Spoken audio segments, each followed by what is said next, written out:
Sekali lagi nggak, ini ada tulisan Balkis Humaira, dia mempelajari data, jadi ini udah pakai data ya guys, bukan dia ngecapruk sendiri ya. Di tulisan Balkis Humaira, kalian cari aja di Facebook. Setidaknya dia bilang, gue nemuin 12 perusahaan yang paling bertanggung jawab atas banjirnya Sumatera sekarang ini. Dan jujur, begitu lo tarik benang merahnya satu persatu, lo bakal ngerasa kayak lagi buka kotak Pandora yang isinya bukan cuma korporasi rakus, tapi jaringan oligarki yang udah lama nancepin kuku di hulu sungai, di bukit-bukit yang mestinya jadi benteng air. Jadi bukit itu jadi benteng air sebenarnya, sampai di rawa gambut yang selama ini diem-diem jadi nyawa Sumatera. Lo pikir banjir ini cuma hujan gede? Enggak, ini kerjaan kolektif yang rapi, terstruktur, dan udah dipupuk dari bertahun-tahun lalu. Laporan forensik ini bukan opini liar, bukan asumsi sok tahu, tapi hasil pembacaan citra satelit, penelusuran izin, verifikasi lapangan, sampai overlay peta yang nunjukin semua titik bencana punya satu kemiripan. Semuanya mati-matian ditebas, ditambang, dicacah, dan diperah oleh perusahaan-perusahaan yang namanya sengaja disembunyikan dalam pemberitaan umum. Dan sumpah, makin lo bongkar, makin berasa kayak ada tangan besar yang sengaja ngatur pola ambruknya Sumatera. Kita pikir alam ngamuk. Enggak, ini alam cuma balikin tamparan setelah dihina habis-habisan. Gue mulai dari Tapanuli dulu. Lo tahu Batang Toru, kawasan yang harusnya sakral karena isinya hutan purba, dan rumah terakhir orang utan Tapanuli itu udah dipotong kayak papan triplek. PT Agincourt Resources yang di belakangnya ada grup Astra udah buka lebih dari 300 hektar hutan cuma buat tambang emas martabe. 300 hektar di hulu das itu, daerah aliran sungai itu bukan angka kecil. Itu benteng air yang dijadikan tanah botak. Begitu hujan turun, yang menjadikan tanah botak. Begitu hujan turun, air lari deras tanpa ada akar yang nahan. Lumpur yang tadinya tidur di perut bukit langsung kebangun dan ngiblat ke pemukiman. Dan lebih sadisnya lagi, fasilitas tailing mereka dibangun mepet sungai, bikin air pahu keruh kayak air cucian oli. Warga ngadu, tapi suara mereka cuma jadi noise di laporan Medan. Biasalah itu. Dan itu belum apa-apa. Di sisi lain, Batang Toru ada proyek PLTA Batang Toru dari PT NSHE.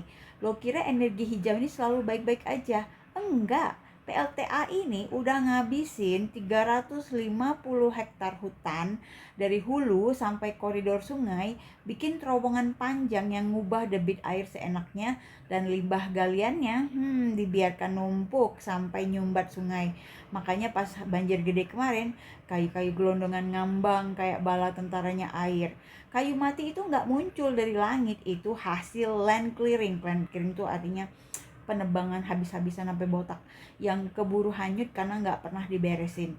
Semua bukti itu bikin kesimpulan cuma satu: proyek ini bukan cuma ngurangin tutupan hutan, tapi ngepret hidrologi satu kawasan sampai jukir balik. TPL juga nggak bisa lolos. Perusahaan kayu raksasa ini nyulap hutan alam jadi eukaliptus, kayu putih, tanaman rakus air yang bikin tanah makin miskin daya serap. Baru tahu aku nemu tuh pohon kayu putih di itu tuh di ujung Berung tuh, gitu ya. Sumut basically dipaksa bernafas lewat sedotan. Dan begitu hujan turun, bukan cuma limpasan air yang gila, stabilitas bukitnya ikut ngedan. Dan lo mikir, oke, itu sumut Aceh gimana? Nah, Aceh ini babak baru yang bikin kepala mendidih. Di Aceh, banjir yang bikin jalan nasional nyungsep dan rumah hanyut bukan cuma karena hujan deras. Ini ulah konsesi raksasa PT Tusam Hutani Lestari yang pemiliknya nggak main-main. Presiden kita Pak Prabowo Subianto sendiri. Masya Allah, innalillahi, astagfirullah. Konsesi 97.000 hektar di hulu area tangkapan air Aceh Tamiang, Aceh Utara sampai Subulus Salam. Pantesan nggak dijadiin bencana nasional sama Pak Prabowo. Ternyata ada beliau di belakangnya. Sampai Subulus Salam itu basically manggis yang isinya busuk. Lahan sepenting itu,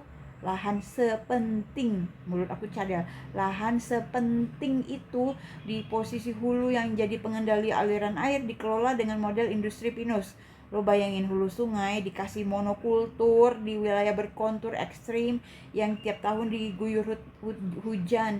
Itu resep banjir yang ditulis terang-terangan. Dan hasil investigasi nunjukin wilayah banjir parah posisinya persis di hilir konsesi ini. Simpelnya, apa yang lo tanam di hulu, lo panen di hilir. Dan Aceh panen badai. Tapi drama Aceh belum kelar guys, ada PT Sawit Panen Terus. Nama yang ironically cocok banget. Perusahaan yang nekat buka 1.655 hektar tanpa hak guna usaha HGU. Bahkan ngegerus sampai bibir sungai Singgersing. Edan, ngebuka hampir 2.000 hektar nggak ada izin nih. Tanaman sawit di sempadan sungai itu kayak naruh batu bata di rak kaca. Satu sentuhan semua roboh. Innalillahi, sungai mereka jadi dangkal karena erosi dari tebing yang kehilangan vegetasi. Jadi tebing-tebingnya nggak ada tanaman. Dan banjir pun jadi nggak nunggu undangan. Kayu hasil perambahan dibiarkan menumpuk kayak fosil kriminal dan hanyut saat curah hujan tinggi. Pemerintah lokal sidak, kaget, marah, tapi tetap aja perusahaan ini masih nggak ngap-ngapan di lapangan. Ini tuh contoh textbook kriminal lingkungan yang berjalan pakai baju sah. Dan Sukkovindo ini perusahaan tua ini udah lama buka kebun sawit, tapi laporan menunjukkan mereka nanam sampai ke sempadan sungai. Hutan rawa yang mestinya jadi spons air diganti karpet sawit. Ya Allah, aku pernah naik helikopter di Riau, semua sawit guys, sampai bingung aku, nggak ada lagi hutan di sana. Sungai kehilangan sabuk penahan, jadi sawit itu bukan tanaman hutan ya, jadi nggak berfungsi menahan tanah dia itu. Bahkan dia tuh ngerusak tanah, banyak banget ngambil air dari tanah ya. Sungai kehilangan sabuk penahan. Apa ekspektasi lo selain banjir yang datang kayak invoice rutin? Pindah ke Sumatera Barat, kita masuk ke zona yang setiap musim hujan berubah jadi galodo. Dan galodo itu bukan fenomena spiritual, itu proses matematis dari orang yang nekat taruh tambang di punggung bukit barisan. PT Tripabara, tambang batu bara di pesisir selatan, beroperasi di topografi paling curam di provinsi itu. Jarak bukit ke pantai cuma beberapa kilometer, artinya kalau lo salah langkah ngegalinya, air hujan bakal keser turun kayak tsunami lumpur. Tsunami air aja udah ngeri, apalagi tsunami lumpur. Dan itu yang kejadian. Material banjir kemarin bawa warna dan tekstur khas lumpur tambang, bukan lumpur sungai biasa. Gubernur ngamuk, warga ngamuk, tapi perusahaan masih punya izin CNC. Dan di belakangnya ada politisi Demokrat. Siapa tuh politisinya? Sebutin, siapa tuh politisi Demokrat yang duduk di DPR? Jadi lo bisa tebak kenapa ini tambang kayak kebal petir, kebal hukum ya. Belum cukup, di air dingin Solok ada CV Putra YLM dan PT Sertu Air Dingin yang tambangnya sampai bikin jalan nasional jebol. Gubernur turun tangan pasang plang penghentian operasi. Lo tahu seancur apa sebuah tambang kalau gubernur sampai turun ke lapangan? Tebing runtuh masuk jalan, air limpasan dari tambang. Astagfirullah, air limpasan dari tambang dibiarkan ngalir ke jalan tanpa settling pond. Sampai aspal tergerus dan rumah warga ketimbun. Bahkan ada indikasi penggelapan pajak, lengkap sudah kejahatannya. Lo bilang ini sekedar tambang nakal, ini klaster kriminal yang nebeng di punggung masyarakat. Kita sekarang ke Riau, masuk Riau dan Jambi, kita ketemu monster lain, gambut. Ekosistem yang kalau rusak banjirnya bukan banjir tapi kolam permanen. April Group lewat PT RAPP mengeringkan gambut lewat kanal-kanal besar cuma supaya akasia bisa tumbuh cepat. Dan apakah akasia itu menyerap air? Enggak, dia nguras air. Gambut amblas perlahan turun kayak kasur yang dipakai bertiga. Begitu curah hujan tinggi, wilayah itu berubah jadi cekungan raksasa. Bahkan kompleks pabrik RAPP sendiri sempat kebanjiran. Itu udah bukti paling telanjang bahwa mereka menciptakan bencana di halaman mereka sendiri. Lo bikin kanal, lo tipiskan gambut, lo turunin muka tanah, habis itu lo panen banjir, clean cut. Kita ke Jambi sekarang. Di Jambi ada PT SAS, bagian dari RMK Energi, bikin jalan hauling dan stockpile batubara di zona yang semestinya jadi resapan air. Mereka nutup memotong aliran anak sungai. Enak aja motong aliran anak sungai, nimbun tanah secara brutal. Yang paling ngeri, lokasi stockpile dekat intake PDAM Awur Duri. Jadi tempat air PAM itu, PDAM itu ngambil air buat masyarakat. Kebayang nggak sih? Kebayang sudah.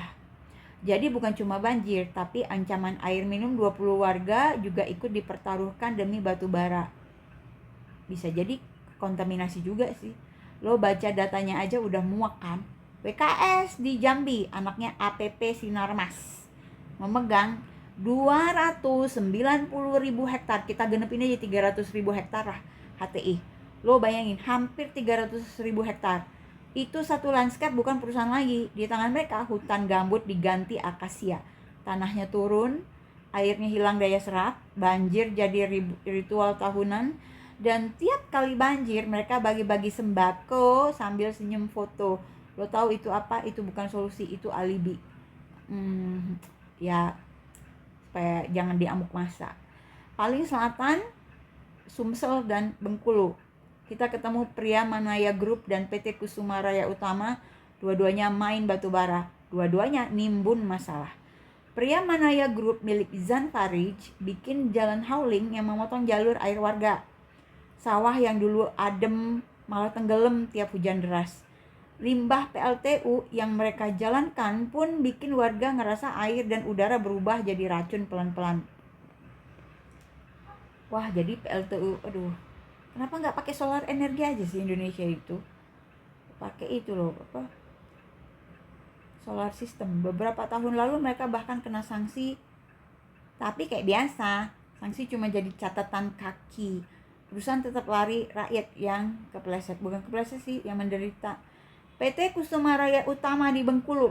Sekarang di Bengkulu. PT Kusuma Raya Utama di Bengkulu nambang batu bara di kawasan hutan. Persis di daerah tangkapan air. Jadi ada daerah reservoir untuk air serapan biar bisa ada air. Setiap kali hujan, tanah dari area tambang tererosi ke sungai air Bengkulu. Sungai makin dangkal. Bayangkan kalau sungai makin dangkal, makin banjir kalian kan. Kapasitasnya tinggal setengah. Air yang dulu bisa ditahan sekarang ngibrit ke kota. Banjir pun jadi langganan dan perusahaan ini digugat Walhi karena aktivitas mereka memenuhi semua checklist kerusakan daerah aliran sungai. Dan dari semua cerita itu lo bakal sadar 12 perusahaan ini bukan berdiri sendiri. Mereka saling nyambung dalam satu pola. Pemiliknya elit politik atau konglomerat yang punya akses langsung ke kekuasaan. Artinya yang deket-deket sama yang pejabat-pejabat gitu. Ada grup Astra, RGE, Sinarmas, strongman politik, dan jaringan yang basically bikin hukum jadi cuma dekorasi.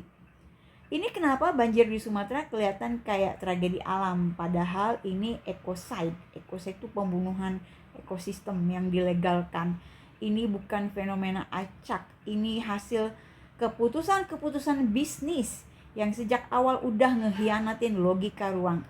Semua data dalam dokumen investigasi menunjukin hal yang sama.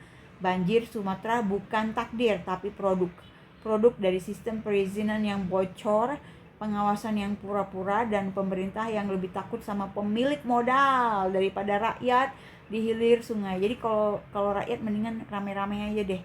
Kalian harus bergerak rame-rame. Ya, kepung mereka itu baru tahu rasa gebugin ini.